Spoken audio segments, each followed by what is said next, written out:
You do not have to make it weird. Like, don't make it weird. If you are selling something, you don't need to just hear me out. I have messed up on this myself. I'm going to tell you how I've messed up marketing my business, selling my stuff. I have just done, over the last few months, I have done several videos about all the things that I have tried to make money online. And in many of those videos, I mention,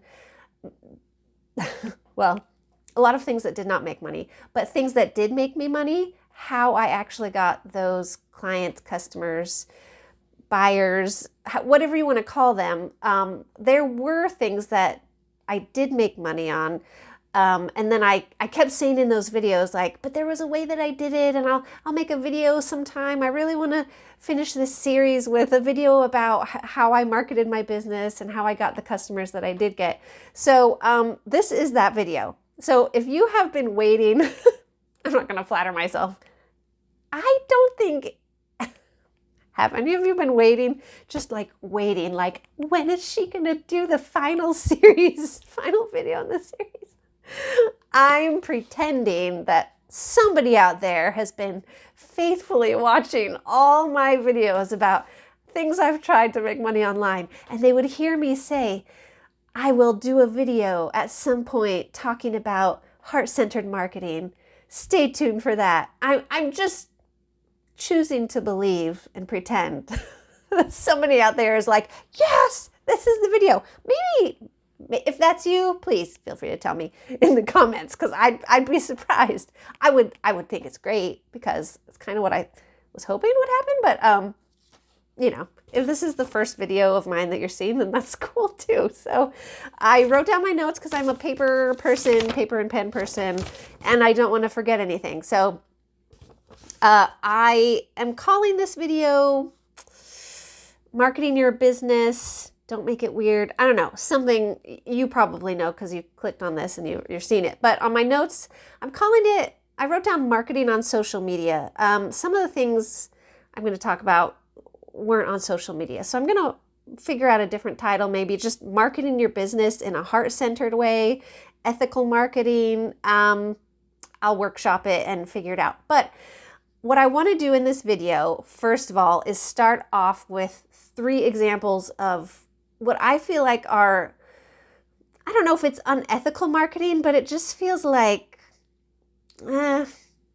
spammy or like annoying. Annoying. I will give 3 examples of annoying, or kind of, one of these just is kind of like disgusts me on a level of like, oh, are you kidding me? Is that what you're trying to get me to buy this thing? So I'm going to give 3 examples of annoying marketing tactics that are actually, I think, pretty common. And I'm going to talk about what to do instead. So there's 3 examples here of things that I don't believe work in the long run. Or if they do work, the person that's using these approaches, I don't know, it might make them feel like, I don't know, if I was doing it, I would feel like guilty, or like, oh, I just kind of manipulated that person, or, oh, I was not being real there. So those are the things I'm going to talk about first. Then I'm going to talk about what you can do. And in this whole thing, mentioning ways that actually worked for me with all my online business stuff that, you know, of course, if you, I'll link all the videos in the description of the series that I am wrapping up today, right now, about things I've tried to make money online. I'm going to talk about the things that did actually work for me, and I'm going to weave that into what you can do. So here we go. 3 examples of annoying or sketchy ick type of marketing. Okay, the first one is a personal example. I mean, all of them are like things I've actually interacted with and seen, but the first one is like literally happened to me on the receiving end. In my early 20s, I was a cashier at an office supply store, and if any of you are working in retail or have worked in retail, you know how the customer can really either make your day or like mess up your attitude and how you're feeling. So I was at the cash register, and a lady had come through the line, and I was ringing up her stuff, and she was so friendly, like very kind, and saying things like, "How are you doing today?" And I was like, "Wow, pretty good." Or like, I can't remember if I was having a good day or not, but I was like, it was very disarming because she was just so like treating me like a person. And it was so nice. And I was like giving her answers and interacting, and she was asking questions, and like I said, it sounds weird to say that this was rare, but she was like treating me like a human with feelings. It was so nice. So we had this chat all through while I was ringing up her purchases, and then she paid for her things, and she was about to leave the cash register with her items, and then she handed me a business card. And it was, I won't say the company name, but it was it's a company that, I don't know if it's still around, but it was known for their makeup and, an MLM, multi-level marketing company, where the person purchases product and then tries to sell it to other people, but they actually make most of their money through recruiting other people to purchase product to sell to other people. You probably know that already. I just thought I would put it out there for anyone who's not familiar. So she handed me her business card, and I saw it was the makeup company's name, and I was like, and she was like, I don't remember the exact words. Something about, she complimented me about the type of person I was, and I just think you'd be a really great fit. You should give me a call sometime. I was like, I was so bothered by that. I felt duped, like I felt totally tricked. She had disarmed me, gotten me to feel like a human being, and then used that to like get me to be more amenable to becoming involved in her business thing that she's doing. That was if that has happened to you, please tell me in the comments, because I don't think I'm alone in that type of situation. But that's where I knew, like, I never want to be that person to somebody else. Later in the video, I am actually going to talk about a moment I had where I didn't intentionally be that person, but I went outside of that. Like, you'll see what I mean. I'll share a story. Like, I'm trying to say, I'm not perfect in this. So nobody's perfect. I think we all have moments that we look back on and go, I messed up there. I should not have done it that way. I do have a story of myself doing that. So that comes up under somewhere, somewhere here. I wrote it in my notes, but it comes up in a different point. So anyways, the cashier, or when I was a cashier, the lady who handed me a business card, I forgot to tell you, I was so upset by what had happened that I was feeling very like sassy, and I wasn't going to hold into how I was feeling. So she handed me her business card and then told me like, you should contact me sometime. I think you'd be a really great fit for this thing that I'm selling. And I saw the card, and I actually said to her, I said, "Oh, so that's why you were being so friendly." I don't know if I would have the guts to say something like that now, but like at the time I was kind of like, I'm saying this. And she was like, "Oh, no, that's not why at all. I just thought, it'd be something you should consider." And I was like, I didn't really make that face. That's how I was feeling inside, like, yeah, bye. All right, so another example of icky marketing that I've encountered is, I used to be signed up to a ton of online business type emails from people. And so one of the emails I got was from a huge online business that, it's since become like they call it brick and mortar business. helping women to start businesses. So I used to subscribe to that email list. And again, I don't want to say the name because there's no reason to, muddy people's names in these cases. So I had opened up, it was a promotional email, and I think they were like selling a course. Oh no, it was a membership. They were selling their online membership.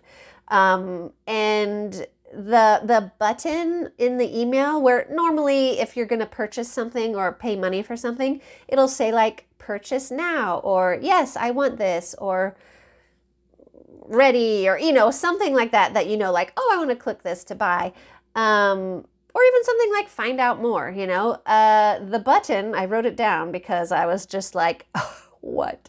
So instead of purchase or yes, I want this, or buy now, it said become one of us.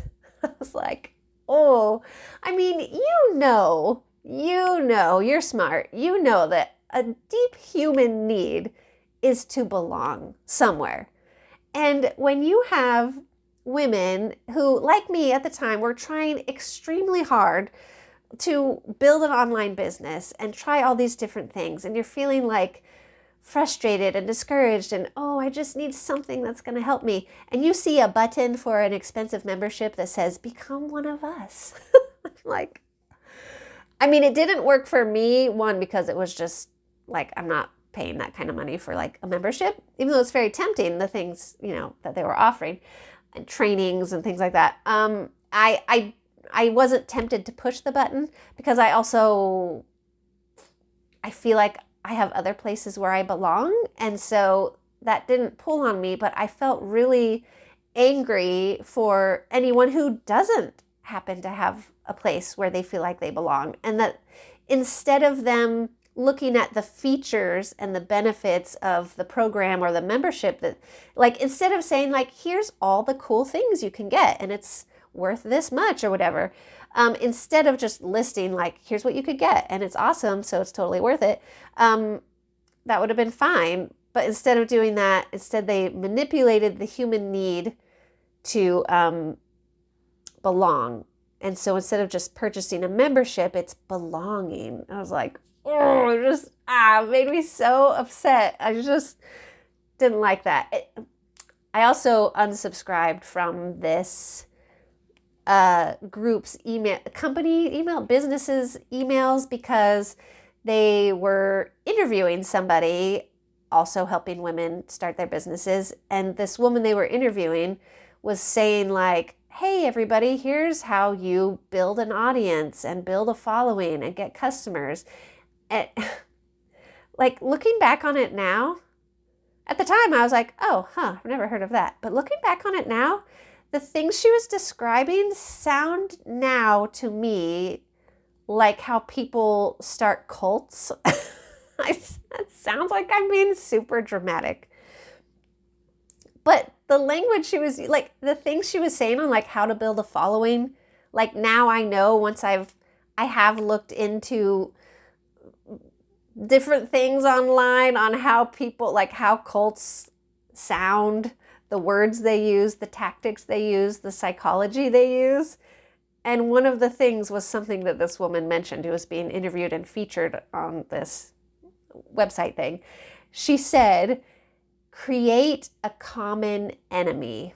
And her whole thing was like, if you think of a common enemy that you're all against and you're all coming together to fight against this common enemy, then you'll just like, you'll instantly create culture and loyalty and passion for what you're doing. I'm like, oh, this is not good. This is not good. Okay, so I think you know what I'm saying about emotional. It all comes under like psychological taking advantage of people. Not recommended. Okay, so the third thing I wrote down here for an example of marketing in a way that is like icky is, tell me also in the comments, have you run into this thing? If you're on a website, say you want to buy like, I don't know, boots, shoes, hiking shoes, I don't know, and you're on the website and you're browsing and you say that you click on like, oh, I want to purchase these hiking boots. and like a thing comes up on the screen, and it'll say something like, if you pay this much extra money, you could, sign up for our credit card or become a member and pay a monthly fee. And you could actually get coupons in the mail, and you could get special deals for signing up for this special thing that you have to pay money for. And the options, sometimes it's just like a button that says, no thanks, not interested, continue to my purchase. But I have seen times where the pop-up, the only options you have to get away and just like, I just want to buy my hiking boots or whatever. There have been times where I see two options. The first option is, yes, I want this, or yes, sign me up. Or two, it'll actually say something like, no thanks, I don't like saving money and getting special deals. Like, what a manipulator. Who wrote that? It's like, so, okay, you're seeing a common theme here is like manipulation, and it's just icky. I'm sure you've run into this. And if you haven't, hopefully this will help open your eyes to like ways that people are trying to manipulate you. I'm just saying, it's out there. It's way more prevalent than I had ever known before getting into the online business world. Okay, so let's get into the positives. Let's move on to what you can do to market your business. The things I'm going to mention here are specifically about using social media. So here, like the first thing that you can do to market your business, and I know it's going to sound like that's not marketing your business, and it kind of isn't, but hear me out. Use social media to be social. Make friends with no expectations. So what I have in my notes here is, so like if you're on Facebook and you're in different Facebook groups, like, I don't know, like for me, I was in groups of other women who were trying to do online business. So if people would post, I would comment on the post. If I was genuinely interested, or if I genuinely had something to say, I would comment on posts. I would read people's things that they were sharing, so like in a lot of Facebook groups, there are days where it's like, hey, promote yourself. It's a promo day. I would deliberately set aside time to go through other people sharing their things and think like, okay, like who genuinely stands out to me, or who am I genuinely interested in? And I would actually engage and interact. If someone said, oh, here's my latest blog post, I would just, if I felt drawn to it, I would click on it, I would read it, and I would think of something real and genuine to say, like, hey, I loved that, or I love what you said about this, or I so agree about such and such. And the key here is not making something up and not doing it so that that person buys something from me. It is key to this. People can smell an agenda a mile away. Okay, maybe not everybody, but I have been, like I said, when I was a cashier, I did not smell the agenda. But after you've had it happen to you a certain amount of times, then you can start smelling an agenda a mile away. And some people also, just in general, are more naturally skeptical. So I don't know. And there's just things that sound salesy, like, oh, I love how you did this, and come check out what I'm doing. Like, ugh, no. So that's something you can do, is genuinely be social on social media. Engage and say something true and nice about whatever you are reading or seeing. So that could be on Facebook, Instagram. Here on YouTube, I do this on my feed. What do you call it? Home feed? Suggested for you feed. I will go through, and if something stands out to me, or is interesting to me, I'll click on it and I'll watch it. If I genuinely really liked it, or thought of something encouraging to say or friendly to say, I will just comment. Like, I try to, if I can think of something to say that is encouraging or helpful, I comment. And what that does is it just builds a genuine sense of connection. Like, hey, I'm just out here making friends, you know? And by doing that with genuinely no expectation that, you know, I commented on your video, you need to be commenting on mine. Like, what's the deal? Like, okay, so there goes the genuineness of your interaction, right? Like, you can sense that stuff, and it is a huge turnoff as far as interaction, you know? So, like, for example, if you have a YouTube channel and you're like, oh, why do people not comment on my channel? It's like, I don't know. There could be a lot of reasons, but go be the person that you wish was interacting with you. Like, you would probably like people to comment on your videos without an agenda. Just someone who genuinely thought like you were interesting or what you were talking about was interesting. Just leave a comment. And when people comment on my videos and they seem like genuine comments, not like sketchy or weird or insulting, if they're a real genuine comment that's friendly and not weird, I will actually go to that person's, you know, like you can click on their picture or their user handle, and you can actually click on that and see like, oh, do they have any videos? Are any of their videos interesting to me? Oh, and if so, I think I'll comment on some. And it's just fun, you know, it just makes interacting way more fun. And you do kind of build a little community of people that you're like, oh, they posted, I want to watch their thing. And so just go out and be the person that you wish was interacting with you. You never know what will happen.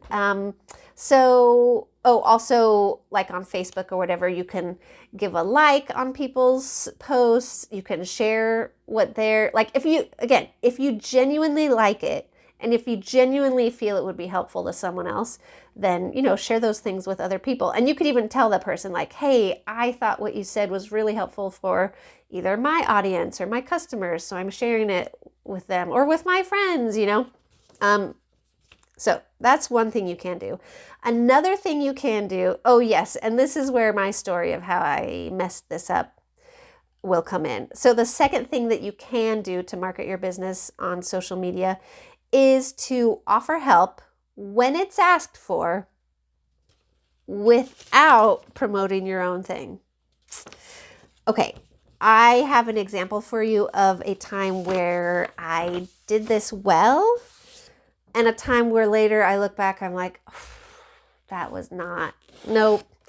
Like, oh, I wish I could turn back time and like erase that comment or like undo that interaction. Okay, let's stick with the positive first. Then I will tell you how I messed up second. So, for example, for a positive example, on YouTube, and this actually has happened many times. I'm just going to give one example.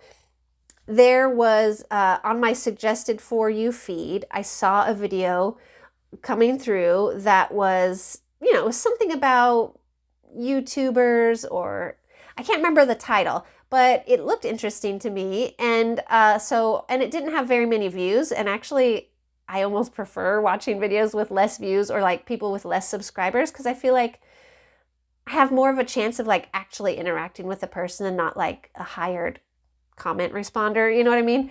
Or just my comments getting lost on a channel of like thousands of comments with thousands of subscribers. So I commented, and although I do sometimes comment on videos with more comments, and anyways, off topic, but this video came through and it was a woman talking about, I think it was all about YouTube or like being a woman on YouTube or something. And she was talking about some of the exact same things that I had just talked about in a video. I think you can go back and watch it if you like. It's called Things Women Have to Deal with on YouTube. So I think that YouTube, obviously noticed that was a video I created. So it's like, oh, you're interested in this? Here's another video about that same thing. So I watched that video. I loved it. And I was like so excited about it that someone else was feeling the same way, that I or maybe it was about commenters. Maybe that's what it was. So I commented and I said like, yes, this is so true. Like we have to deal with this, or good job on handling this or that. I could have said, hey, this is so awesome. I just did a video about this myself.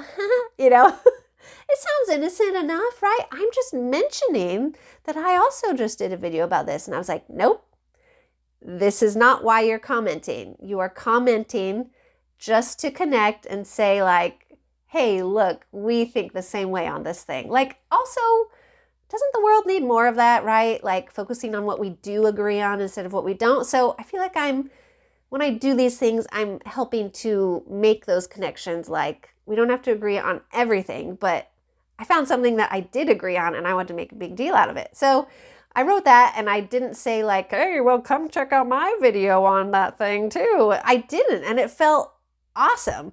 And I don't know, she may have been like, oh, you know, who's this that really liked my point about commenters? Maybe she clicked on my channel. Maybe she watched some of my videos. I don't know. But it's not why I did it. But the reason I'm saying this on a video about marketing your business on social media is because one of the good things, one of the byproducts, or one of the fruits of having agenda-free interactions, genuine connecting moments, is that it does disarm people. Not because you're like, I'm going to do this, I'm going to be genuine to disarm people. Like, then you're not being genuine, right? Just genuinely being interested in people and what they have to say naturally opens up the door to people being not pressured, but just being naturally curious about you. I mean, not everybody. I mean, I have commented on so many people's things that don't comment on my things. Okay, fine. But I've also made really genuine connections with people that we just watch each other's videos and comment, and it's just fun, you know?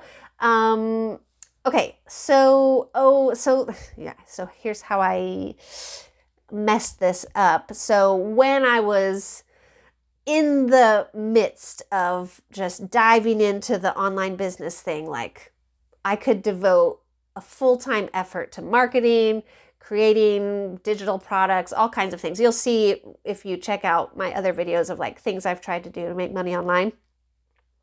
I had created a Pinterest PDF of my strategy, because at the time, and this is another drama, I won't go into Pinterest drama. Feel free to check it out. I have a whole video. Excuse me. I'm being genuine right there. I'm not editing out the, sounds. Hopefully that wasn't too loud.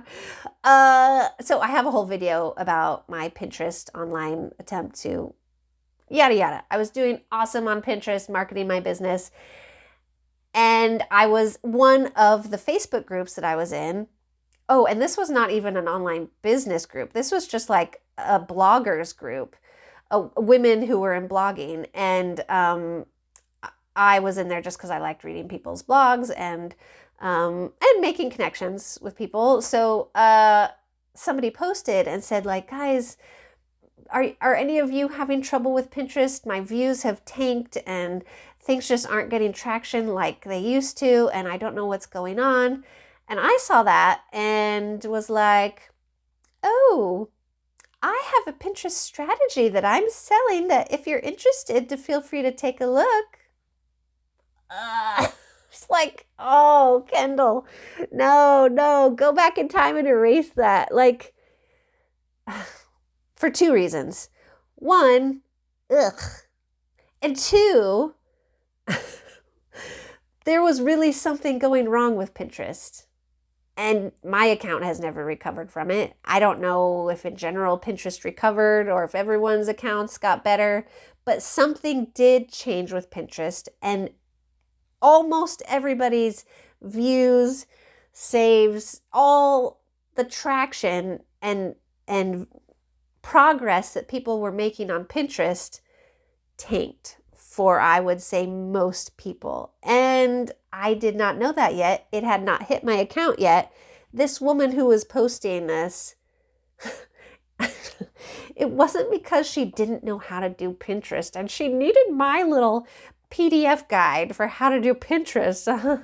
If you just had my strategy, you'd probably... Ugh. Okay, I don't want to think about this anymore. I can't change it, but I can help you to not do it and to help learn from, don't do what I did, basically. So basically, Pinterest was struggling. Something was happening.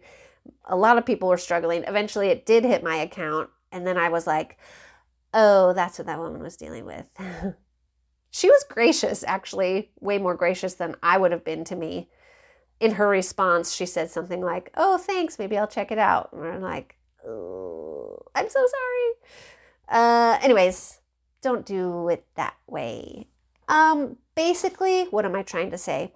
For marketing your business on social media, interaction is something huge, because to tie this all up, the wrap up of things I've tried to do to make money online, I can tell you probably 95%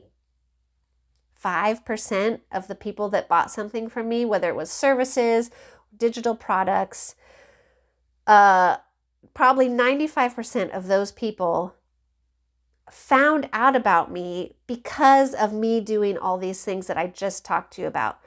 Just being genuinely interested in the things they were saying, the things they were posting, the things they were talking about, just interacting in a genuine way, not expecting anything in return. I have friends on Facebook now that we still interact, and I have been, I've had to have a day job for 2 years, 3 years now. I haven't been able to devote time to my online businesses, but the people I made friends with online, interacted with in this way. We friend requested each other. We still like each other's photos, we still interact. And it's very cool because it's wow, we just genuinely enjoy interacting with each other's stuff. And, it's just awesome. It's a cool side effect. It's a cool benefit of interacting with people through your business or your YouTube channel in a way that you don't have an agenda for people. You just are out there to be like, hey, you're a human, let's connect, let's interact, let's make a great connection and chat or whatever. So basically just interact with other people without an agenda. And,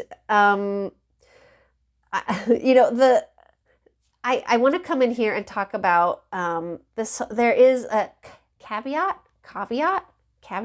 There's a topic that's kind of to the side of what we're talking about that I do want to say something about, and that is the term ethical marketing. And in response to icky marketing and manipulative marketing, there became a movement of people calling themselves ethical marketers, which I thought that's cool. Yeah, let's be ethical about this. How do you do that?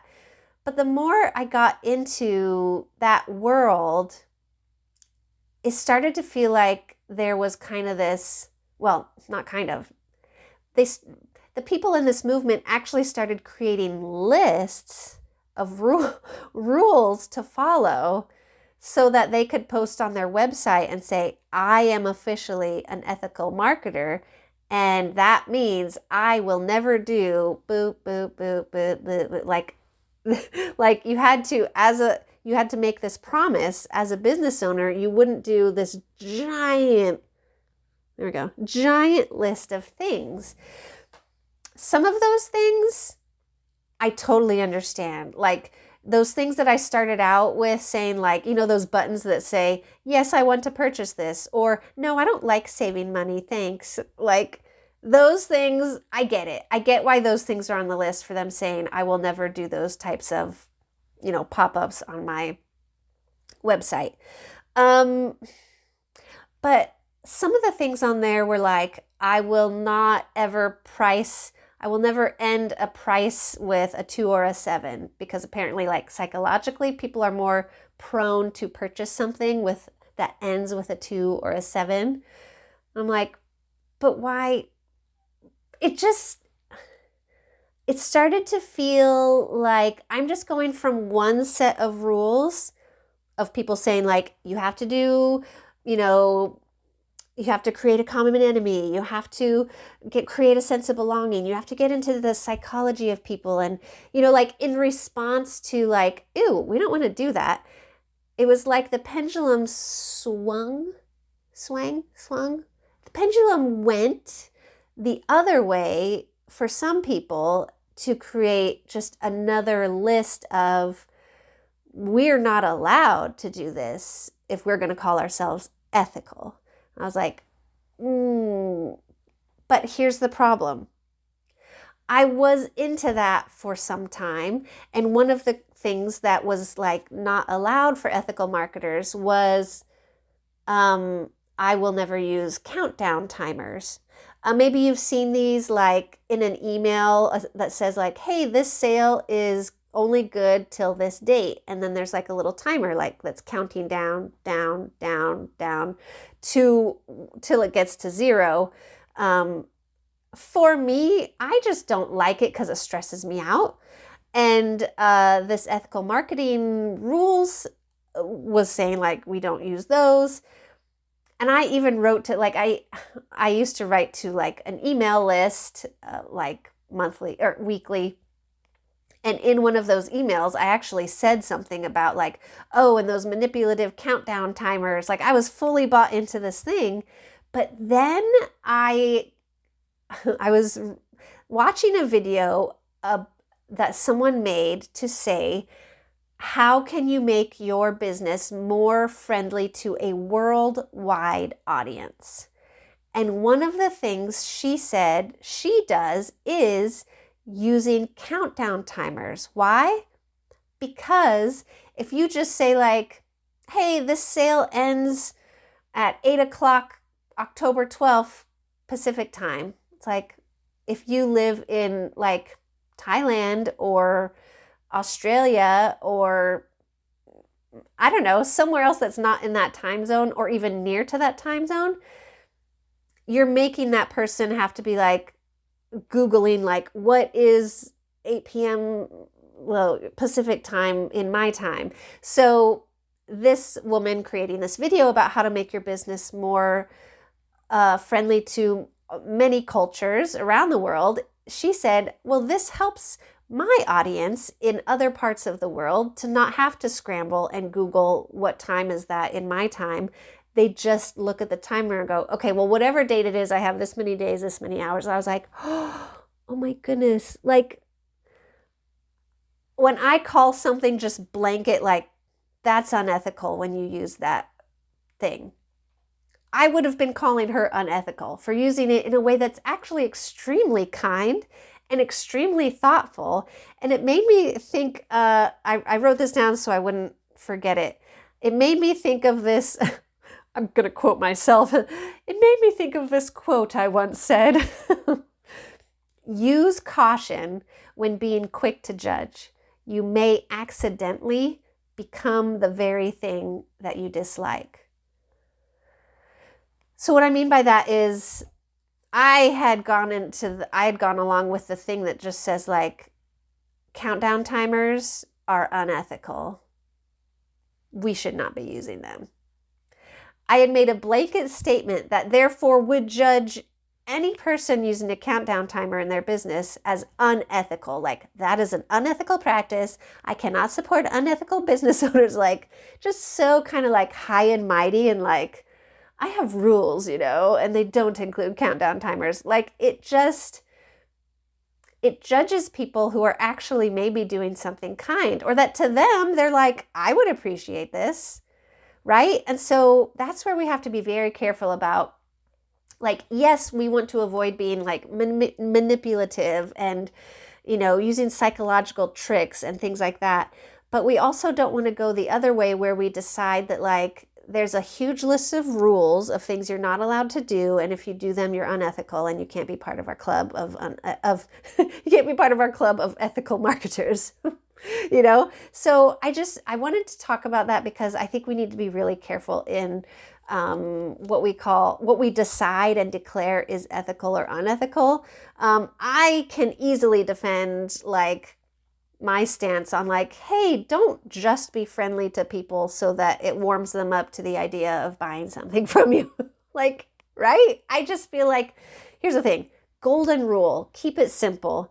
You don't need a giant list of, this is the list of things I am not doing so that you can know that I'm ethical. Like, maybe we don't need like a giant list. Just use the golden rule, right? Do to others what you would have them do to you, So if you don't like seeing a price ending in a 2 or a 7, if you don't like that, then don't price your products ending in a 2 or 7, If you don't actually like countdown timers, despite what I just explained on how they could be used to help people in other time zones, then don't use them, right? But just be careful not to quickly jump to making a big list of like, I've declared these things are unethical, therefore I can't work with you or support you if you do these things because you're unethical. Like, just be very, very, very careful and allow for conversations and like grace for each other, I want to see if I have anything else in my notes. Yeah, so that is my summary of marketing your business on social media. I came, all the things that I just described to you about like being friendly and interacting. If you remember, I said like, oh, if you're on Facebook, you can do it this way. Or if you're on YouTube, you can do it this way. I did actually create a course on how to do that type of marketing on Instagram. So if you are on Instagram and you're like, actually, I would like to know like the specifics on what types of things I can do on Instagram to market my business in this more like people-focused, heart-centered way, feel free to check out my Instagram marketing for heart-centered business owners. It will be in the description down there. Thank you for watching this series if you have, and this officially wraps up this series that I've been doing here and there, mixed in with like book reviews and let's talk about gratitude. And, so if you're interested in a wide variety of things like this, feel free to subscribe. And what that does is it helps me work towards monetization, getting up to at least 1,000 subscribers. But it also helps you, like when you subscribe to a channel, and then you go onto YouTube and you're like, what do I want to watch? Like you can actually click on the tab called subscriptions, and then you could just see like what the people that you already enjoy watching, you could just see like, oh, what's their latest thing? So that's another reason why I subscribe to other channels that I enjoy, because it helps me. It's like a shortcut to like, oh, I know I'll enjoy this person and what they have to say, basically. So that's what that is. Oh yeah, so I will also link all the other videos in the Can You Make Money Online doing fill in the blank. And it's like things that I've tried and how it went. And I'm brutally honest about it. So that's how it's going to be. If you would like to support this channel even more than you've already been doing by watching and maybe subscribing, feel free to check out my Buy Me a Coffee link also in the description. You can make a one-time donation to support the channel, or there's also monthly memberships that start at $2 a month. So it will help me work towards monetization and my ongoing experiment of can I make money on YouTube? I'm going to do a video about that sometime. Oh, so maybe this is not the official end to the series, because someday I hope to make a video called Can You Actually Make Money Online with YouTube? And I want it to be yes. So, keep an eye out for that. That is all for this evening for me, and stay tuned for, like I said, chats about books I've been reading. Sometimes I talk about if they're super lame or troubling, but I also talk about ones that I love. So feel free to check out that stuff. I talk about gratitude. I talk about weird things that have happened in my life. It's like a smorgasbord of topics for you to choose from. There's something for everybody, I think. Okay. Wow. I have not even had coffee and I feel like I have. I think it's the tiredness. All right. Thanks for watching. See you in the next one. Bye.